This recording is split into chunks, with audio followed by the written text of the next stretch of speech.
Pomaže Bog, braćo Srbi i sestre Srpkinje. Evo, približava se 20.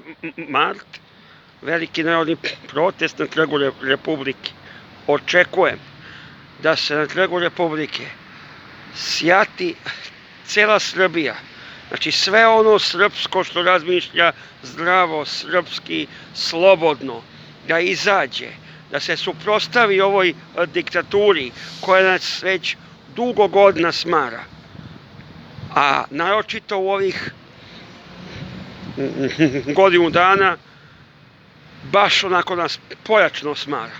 Moramo da izađemo, da se suprotstavimo, jer evo u subotu ustaje ceo svet. Može i Srbija da ustane. I još nešto. Očekujem da će govorancije biti vrlo malo, jer sve je već ispričano. Sve je već ispričano, narod se više smorio od te govorancije, demagogije, profesorskih prenemaganja, lupetanja, blebetanja. Nema od toga ništa. Mora da bude protestna šetnja. Sve je već rečeno i ispričano.